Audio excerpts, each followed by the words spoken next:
How's it going, everybody? Justin here, and today I want to talk to you about something that actually got brought up with me not too long ago, and that's how to choose your first AR. Now, if you haven't been able to tell, or you're brand new here, my channel covers a lot of budget rifles. Now, there are a few videos that I have that aren't on the budget side, but most of my videos are. Now, in the past, I have been asked, hey, what AR should I get? Should I go with like a budget rifle, or should I go with something a little more higher quality? And honestly, I have to say that's all up to you, which kind of brings me into the first thing I want to talk about, which is budgeting. Now, having a gun is really cool and all, but you know, what if you get a gun that doesn't have an optic on it? What if you get a gun that doesn't have a sling, or maybe it doesn't have, you know, QD mounts or anything like that? Maybe you want to spend a little money on getting that kind of stuff first, or maybe not first, but with it, and kind of what you want to do with the gun. So that kind of segues into my first point, is defining a purpose for your rifle. Now, there are plenty of purposes you can have for your AR. You know, you can have one for practicing, training, hunting, or even home defense. So narrowing it down a little bit kind of does help a lot in choosing which kind of AR you want. For example, I have the Radical Firearms AR-15. This is something I use for training and honestly just to have fun with sometimes. It's also kind of my experimental gun. I can do almost anything I want to this, and you know, I'm not worried that I'm gonna, you know, break it a lot. As you can tell, I have put a lot of stuff on here. If you go back and watch some of my older videos, you'll see all the upgrades I've done to it. It also kind of helps me figure out what I like. So I didn't like the trigger it came with, so I put a new trigger in it. I didn't like how loud the buffer spring was, so I put a silent capture spring in it.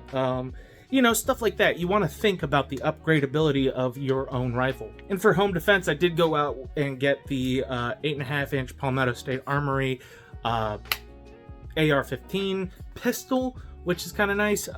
You know, that's something you want to think about. You want to think, okay, am I going to have fun with this, or do I need this for home defense? And that'll kind of determine, okay, well, I need a shorter, you know, barrel for inside, because I don't want to be, you know, peeking around a corner and then somebody grab my barrel if they're on that side of, you know, stuff like that. You got to think about, you know, if I'm tactically moving within my home, I don't want my barrel sticking out, stuff like that.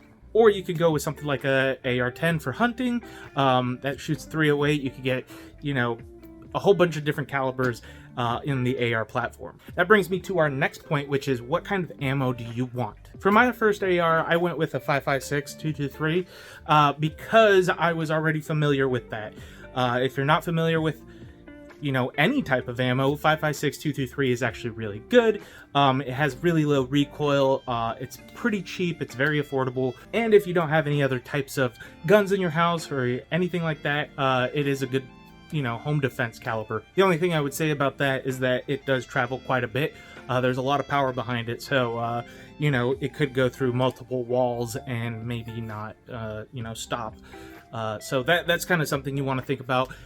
For something that would kind of stop or have more of a probability of stopping, I would say go with something like the 300 Blackout. Now, with the 300 Blackout, I would say it's a good home defense caliber because I'm not going to shoot through, you know, 14 different walls and possibly hit somebody. It might go through one or two, especially if you hit a stud. You're probably going to just knock it right into the stud and it'll probably stop right there. But 300 Blackout is great. I am getting a suppressor for this guy here in probably a few weeks, so I'll let you know how that goes. But I've heard plenty of great things about 300 Blackout suppressed, and that's kind of something I thought about when I was buying this gun, because if I'm indoors, I really don't, I mean, it's still going to be loud, don't get me wrong, but if I could save a little bit of hearing, or my girlfriend's hearing, or my kids' hearing, then I'm perfectly fine with that. I'd rather have something like this. Now, if you're a hunter or you want to get into long-range shooting, I would say go with a 6.5 Grendel, 6.5 Creedmoor, a 308. Those calibers are great for that. Like I said, I don't have any of those calibers in an AR platform, but if I were to be able to go back and choose a different hunting rifle, I probably would go with an AR platform. Now let's get into something that's a little controversial. A lot of people talk about barrel length, and that's it's all up to you. But certain rounds are built for certain barrel lengths. Now, if this is going to be your first AR, I would say stick to a 16-inch barrel. As you can see, this is a 16-inch barrel. I have a lot of room to be able to move wherever my hand wants to go. I'm able to do it very comfortably. Also, you could put a lot more attachments on it, and it's not that bad. This has a light on it. I can put, foregrip on here if I wanted to. I have the Picatinny rail, and also the pick rail goes all the way back, so I'm able to mount my optics and not have any problems with it. So that's why I say stick to a 16-inch rifle. I think it's great for beginners. It's a little more comfortable, and 5.56 is designed to be in a barrel that length. Now, if you want something below a 16-inch, like an 8.5-inch, which I think is great for truck guns or even home defense. Again, if I'm going through my home, I don't want it to be sticking out as much like a 16-inch barrel would. If you're coming around a corner or something, somebody could see that barrel fairly easily, so I don't want a whole bunch sticking out in front of me. Now, you can use this as a truck gun, stick it in your truck. I wouldn't keep it in my truck. A lot of people say, oh, I got a truck gun, and then they leave their gun in the truck. Not a good idea. Take it inside when you get home. You don't need some, crackhead or something busting into your truck and taking your slightly expensive guns. Now, if you want something over 16 inches, I would say go with something a little higher caliber, maybe a 308, like I said. That's going to give it that little more push, and it's going to give it more flight time. It's going to give it, a little more accuracy when you're going downrange. And for those reasons, I think over a 16-inch barrel would be great for hunting and long range. You get that little oomph, and it does have a better flight pattern with a longer barrel. Now, if this is your very first rifle, my next piece of advice is to buy a complete rifle. The reason I say that is because I would say it gets you a little more familiar with the ins and outs of these rifles. These ARs are great. They're all built pretty similarly, so you get a familiarization with what you have, and once you're familiar with it, and once you've put a couple, probably a couple hundred rounds downrange, you'll be able to see what you like and what you don't like with this particular type of rifle. A lot of people do the whole buy once, cry once, but guess what?